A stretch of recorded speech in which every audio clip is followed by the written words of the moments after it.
వేదిక నిర్వాహకులకి జై భీములు, యుగంధర గారికి, చిన్న తిరుపతిరావు, బుచ్చి తిరుపతిరావు గారికి, అలాగనే ఇప్పుడు వేదికను అలంకరించిన అప్పసాని గారికి, అడుసుమల్లి శ్రీనివాసరావు గారికి, ఉదయం మీతో పాటు మాట్లాడిన దేవినేని ఉమామహేశ్వరరావు గారికి, పెద్దలందరూ కూడా పేరు పేరున ధన్యవాదాలు.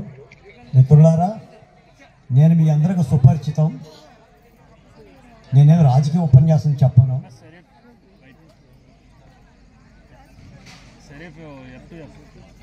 మనం కలిసి తిరిగిన వాళ్ళం, కలిసి కష్టాలు పడ్డ వాళ్ళం. న్యాయస్థానం నుంచి దేవస్థానం వరకు జరిగిన పాదయాత్రలో వర్షంలో అన్నం తిన్న వాళ్ళం, పడుకోవటానికి కూడా మంచాలు లేకపోతే వర్షం వస్తుంటే తడి బట్టలతోనే దుప్పట్లో కప్పుకున్న వాళ్ళం. శ్రీకాళహస్తిలో మనకి నిద్రపోవటానికి హాలు రద్దు చేస్తే ఒక బహిరంగ ప్లేస్లో మనం ఉంటే వర్షం వస్తే తెల్లవారుజాము 5 గంటలకి నేను చిన్న వీడియో తీసుకొని ఈ తెల్లవారి పూట 5 గంటలకి ఈ వర్షంలో అమరావతి మహిళలు ఏం చేస్తున్నారో సిపిఐ రాష్ట్ర కార్యదర్శి రామకృష్ణ గారిని వేదిక మీదకి రావాల్సిందిగా కోరుతాం. రాష్ట్ర ప్రజలకు చెప్దామని వచ్చి మిమ్మల్ని బలకరించా.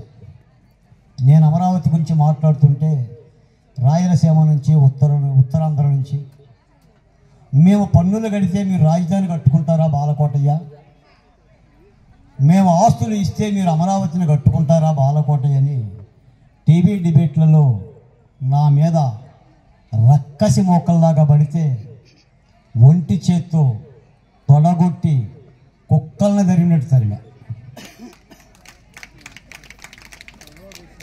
రాయలసీమ పసుమంద హైదరాబాదులో కూర్చొని జగన్మోహన్ రెడ్డి బిస్కెట్లు తింటూ ఆయన మద్యం తాగుతూ అమరావతి మహిళలు పాదయాత్ర చేస్తే గర్భాలు వస్తాయి, అమరావతి మహిళలు పెయిడ్ ఆర్టిస్టులు అని నానా కోతలు కూస్తే దుర్మార్గంగా వాటన్నిటినీ తిప్పికొట్టాం.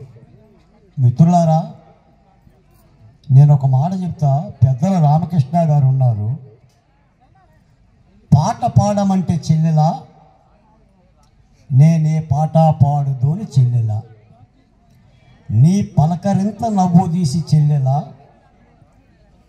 ఏ పెదవి కందింతునమ్మ చెల్లెలా, కార్చి కార్చి కంట నీరు చెల్లెలా, వాటిని కరిగి పోనీయకమ్మ చెల్లెలా, ఏడ్చి ఏడ్చి ఏడ్చి ఏడ్చి చెల్లెలా, వాటిని ఇంకీ పోనీయకమ్మ చెల్లెలా, ఏమీ చేద్దామంటే చెల్లెలా, మనం ఏమీ చేద్దామంటే చెల్లెలా, అమరావతి జెండను ఎత్తు ఎత్తు ఎత్తు ఎత్తు పైకెత్తుదాం చెల్లెలా. రాజధానిని కాపాడుకోవాల్సిన బాధ్యత మన మీదే. మీరందరూ రాజకీయ పార్టీల మీద ఉందని భావిస్తారు, నేను అమరావతిని కాపాడుకునేది ప్రజల మీద ఉందని భావిస్తాను.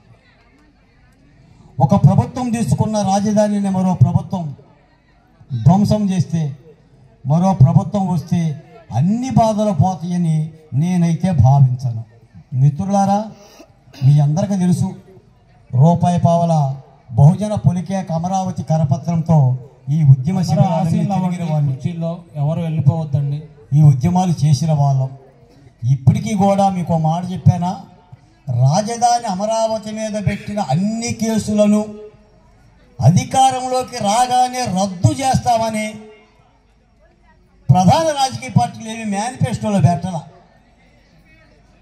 త్రిదళ పత్రంగా నేనే పెట్టా. ఇంకా ఉపన్యాసాలే చెప్తున్నారు వచ్చినాక చేస్తాము అని. అక్కడేమో రాజకీయ పునర్వివాహాలు జరుగుతున్నాయి. వాడు పడితే వాడు తాలిబొట్లు అక్కడ దించుతున్నాడు, ఇక్కడ వచ్చి తాలిబొట్లు కొట్టుకుంటున్నాడు. మరి ఏంటి చర్యలు? ఎప్పటికయ్యాను ఒక్కొక్కళ్ళ మీద 120 కేసులు, 60 కేసులు, కోర్టులు, కౌలు రాకపోవటాలు, పెన్షన్లు రాకపోవటాలు, కుల దూషణలు నాశనం చేశారు కదా. వానపాములు త్రాచుపాములు పెరిగేలా అడవిని చేశారు కదా. పరిష్కారం ఏమిటి మిత్రులారా? అందుకని భారత రాజ్యాంగం రాసినారు అంబేద్కర్ గారు. రాజ్యాంగం రాస్తే సరిపోదు, నేను కూడా చట్టసభల్లో ఉండాలి, పార్లమెంటులో పోటీ చేయాలని ఆయన పోటీ చేసింది. ఈ రోజున బిడ్డ తండ్రికి బాధ చెప్పుకున్నట్టుగా, తల్లికి బాధ చెప్తున్నట్టుగా అమరావతి పొత్తిళ్లలో పుట్టిన బాలకోటయ్య రామకృష్ణ గారు ఉన్నారు కాబట్టి చెప్తున్నాం. ఇటీవల అమరావతి బహుజన జేఏసీ పలు సంఘాల జేఏసీలు కలిసి తీర్మానించుకోవటం, రానున్న అసెంబ్లీ ఎన్నికలలో నా జన్మతః నందిగామ అసెంబ్లీ నియోజకవర్గం నుంచి అమరావతి బహుజన జేఏసీ దళిత సంఘాల ఆధ్వర్యంలో అసెంబ్లీ ఎన్నికల బరిలో నిలబడబోతున్నాం. మీరు జీవించాలి, మీరు చప్పట్లు కొట్టాలి, తప్పేమీ లేదు. 175 సీట్లలో 174 మీరు తీసుకోండి. ఈ అమరావతి కోసం బాలకోటని నిడిచిపెట్టండి. నా డాక్టర్ సుధాకర్ కోసం, అచ్చెన్న కోసం, వజీరా కోసం, అబ్దుల్ సలీమ కోసం, నాగమ్మ కోసం ఎవరు తీస్తారు ఈ బాకీలు? రామకృష్ణన్న ఎవరు తీరుస్తారు? కొడుకునే తీర్చుకోవాలి. మా అయ్యను కొట్టిన బాకీ నేను తీరుస్తా, వాడు ఎవడో కొట్టినోడు. రక్తమేధం జరిగింది ఆంధ్ర రాష్ట్రంలో దళితుల మీద. మూత్రాలు పోశారు, శిరోముండనాలు చేశారు, హత్యలు చేశారు, మానభంగాలు చేశారు. ముఖ్యమంత్రి గారు ఇంటి పక్కన మానభంగాలు జరిగినా కూడా దిక్కు దశానం లేదు.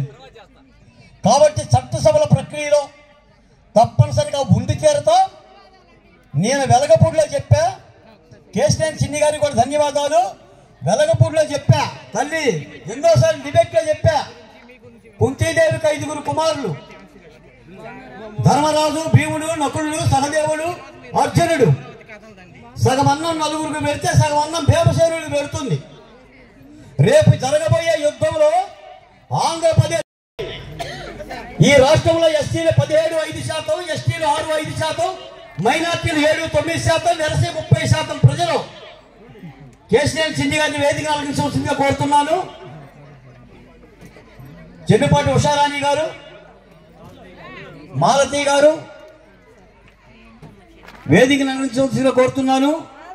కాబట్టి ఈ కష్టాలు పోవాలంటే మీరే చైతన్యవంతంగా ఉండాలి. ఇందాక దేవినేని అపర్ణ గారు చెప్పారు, రేపు మీకు శ్రీకృష్ణ వజ్రాయుధం విష్ణు చక్రం మీ చేతుల్లోకి వస్తుంది. బయటున్న మిత్రులారా, ఇది 1500 రోజుల ఉద్యమ సభ. బహుశా నాకు తెలిసి ఇది చాలా ఆఖరి సభ అయిపోతుంది. మీరందరూ కూడా వేదిక మీదకి రండి, ఓపికగా కూర్చోవాలి. మనం ఆహ్వానించిన అతిథులు చెప్పే 4 మాటల్ని మనం వినాలి. అమరావతి ఉద్యమ సభ అంటే ఆ క్రమశిక్షణ కానీ, ఆ గౌరవం కానీ మనం చూపించాలి. ఎందుకంటే కష్టాలు పడ్డ మనమే.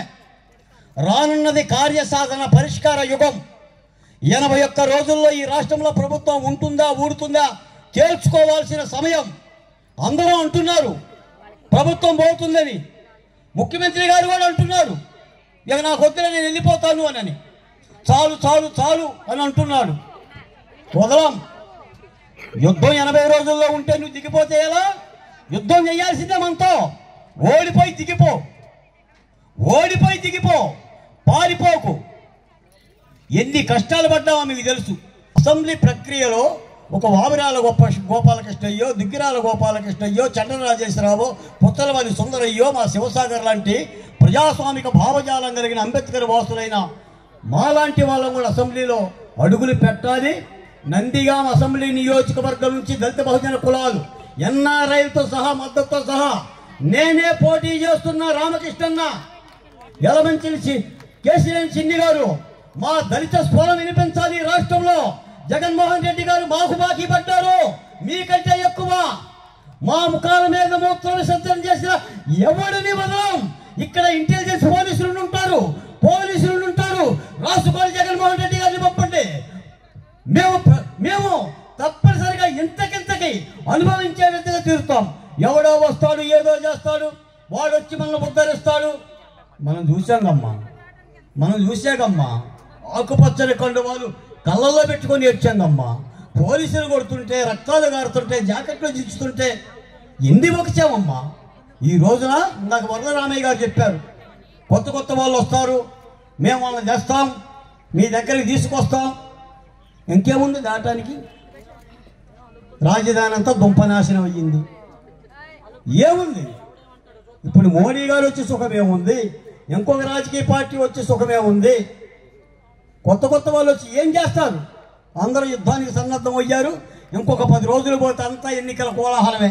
ఇందాకేదో బుచ్చి తిరుపతిరావు గారు ఒక మాట అన్నారు, నా చెవులకి చాలా శ్రవణానందంగా వినబడింది.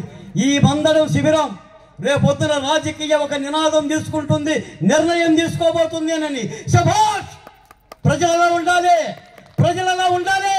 రాజకీయ పార్టీలకు బానిసలుగా కాదు, నాయకుడిని అభిమానిస్తాం, కానీ మన అభిమతం చెప్పాలి, మన అభిప్రాయం చెప్పాలి, మన అభిప్రాయం చెప్పాలి.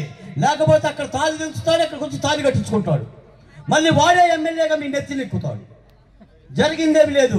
కాబట్టి మీరు ఫోన్ చేస్తే, వాట్సాప్లో మెసేజ్ పెడితే అమరావతి నందిగామ నుంచి కంచేచర్ల నుంచి 10 నిమిషాల కృష్ణానది రివర్ దాటి వచ్చేస్తా. మీకు ఒక ఎమ్మెల్యే కావాలి, మీ ఎమ్మెల్యేతో పాటు కాపాడుకోవాలి. నేను ఒక్కో మాట కూడా చెప్తున్నా, విజయం వచ్చేసిందని మనం ఆనందపడద్దు. విజయానికి చేరువలో ఉన్నాం, ప్రమాదం పొంచే ఉంది, మనం నెడితే పడిపోయే. రావాల్సిందిగా కోరుతున్నాను సిపిఐ నగర పార్టీ విజయవాడ. అందుకని ఇట్ట నెడితే జగన్మోహన్ రెడ్డి గారి పడే ఆయన కాదమ్మా. నేనేదో ఇంగ్లీష్ ఛానల్లో ముఖమంతా పేలవంగా పెట్టి ఇక నేను దిగిపోతాను అనగానే చాలా రాజకీయ పార్టీలు సంతోషపడుతున్నాయి. అస్సలు నమ్మమాకండి అమ్మా. కోడికత్తిని వెరగా చూపించి అమాయకుడైన కోడికత్తి సీన్ని 5 సంవత్సరాలు 5 మాసాలుగా జైల్లో పెట్టాడమ్మా. 1970 రోజులు జైల్లో ఉన్న ఏదైనా సామాజిక వర్గాన్ని చూపుతారమ్మా? 1970 రోజులుగా జైల్లో ఉండు, బెయిలు లేక ఒక టమోసా సాస్ రాసుకొని ఆ సింపతితో 151 సీట్లు గెలిచారమ్మా. కాబట్టి రాజకీయ పార్టీలు, ముఖ్యంగా ప్రధాన రాజకీయ పార్టీ కేసీఆర్ చిండి గారు లాంటి పెద్దలు, ఇంకా మాట్లాడిన వరదరామయ్య గారు, దేవినేని ఉమామహేశ్వరరావు గారు లాంటి పెద్దలు కూడా రాజకీయాలలో అన్నేసి చూడండి, మమ్మల్ని వేసి చూడండి అంటదంట. మీరు గుమగుమలాడే వంటగా ఎన్నైనా వండండి, కానీ ఒకటి లేకపోతే రుచించదు. ఏంటిది అది? ఉప్పు. ఉప్పే కదని పక్కన పెడితే వండిన వంట కూడా తుప్పే. ఈ రాష్ట్రంలో దళిత బహుజన కులాల స్వరం లేకుండా, బాలకోటయ్య లేకుండా జగన్మోహన్ రెడ్డి గద్దె దిగడు. విజృంభిస్తాం. రేపొద్దున ఏలూరులో సభ, రాజమండ్రిలో సభ, విశాఖపట్నంలో సభ. ఒక్కొక్క దానికి కారంచాడు, నీరుకొండ, పదిరికుప్పం, వేటపాలెం, కంచిచెర్ల, చెల్లకల్లు, గోగరాజపల్లి, బత్తెలపాడు, ప్రతి దానికి కూడా తండాల్లోకి వెళ్ళి చెప్పగలగాలమ్మా. ఓటర్లో చైతన్యం తీసుకురావాలి. లేకపోతే వీళ్ళు నొక్కే 10 రూపాయలకి, 15 రూపాయలకి, 12 రూపాయలకి వెలుగులు చింపుతుంది అనుకుంటారు, భ్రమలో పడిపోతారు. 15 రూపాయలకు పండుగ అవుతుందమ్మా.